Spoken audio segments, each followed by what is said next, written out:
another guy just jumped out of his window right above us. So another topic I really wanted to talk about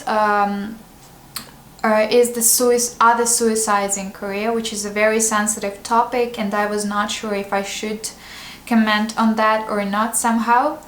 Another story. I had a coffee with my friend. He told me one story. So he was at his dormitory in his room.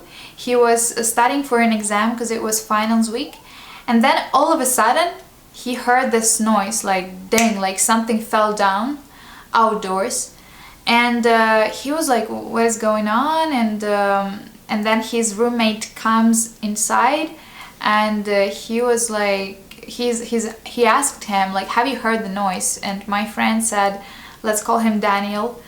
And Daniel says, yeah, what the hell was that? And his roommate says, another guy just jumped out of his window right above us because he was so stressed about his finals. Actually, Daniel was not shocked. Daniel told me, oh, okay, because that's so common. That happens like so often. Also, there is even a law which says that if your roommate commits a suicide, you get all A's. I remember once I had a walk with my friends and we went to the Han River, which is a main river which goes through entire city, and there are many bridges, and there is one bridge, if I'm not mistaken, if it's a mistake, sorry, the bridge is called the suicidal bridge because a lot of people jump off that bridge.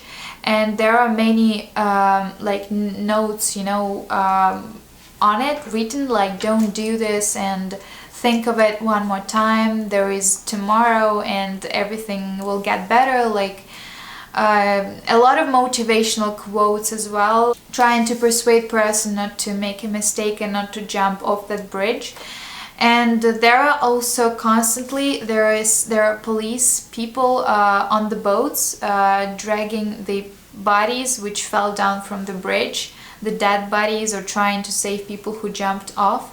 So it's like a huge thing and a huge problem of the society at the moment, and a lot of people are debating on that and speaking of whether the educational system might be a little bit too intense, or of whether what can be fixed and how to fix the problem. I asked my friends on the employees' environment, on the working environment, and how the life-work balance works in Korea, the work-life balance.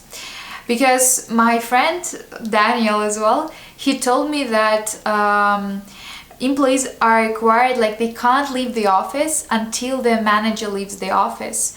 So you are required to stay there and work until your manager is there, because it's impolite to leave earlier. And sometimes, so very often happens that they stay like overnights, they stay like until 10 p.m. and 11 p.m.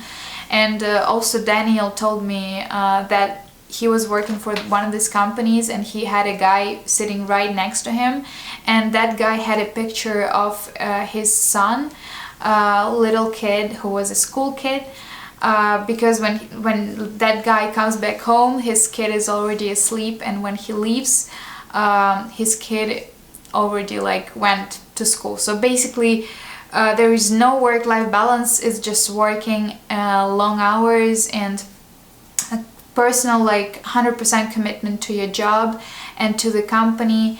And the way Koreans live is you have to get the best education at your school, and then get to the best university possible, then get to the biggest Korean company like Samsung, for example, Hyundai. In general, when I was in Korea, I got the vibes of the society which is working a lot, and the society which respects students a lot.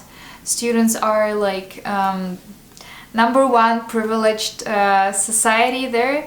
And I remember when I just came to Korea, I stayed in a hotel with my dad, and the manager, we were talking with him, and he asked me where I'm studying in Korea, and I told him like Kurode, so Korea University, 대학생이에요. and he was like, wow, you must be so smart. So if you got into Yonsei, okay, you are SNU, you're considered to be extremely smart.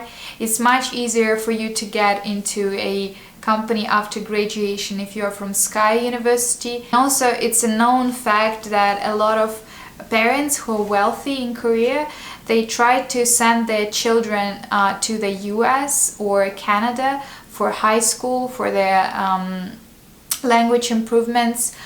One of the Koreans said that they need to study hard and they need to have this kind of system because Korea does not have enough resources, so they need to be best at knowledge. And quote, yeah, they need to be best at knowledge. Super new thing. Okay, yeah, so they need to study really hard to be best, to develop the best technology. And also I have another buddy who is right now here in Russia, he's Korean, and he told me that thanks to that system, Koreans managed to like develop the economy really fast, and in just 50 years they're #1 country in, like, I don't know, internet coverage. They're so technological. So this economic growth was possible only thanks to that governmental policy concerning the education and all the regulations implemented like related to the education. Thanks to that, Korea is now one of the most developed countries in the world. Yeah, so guys, so that's it for this video.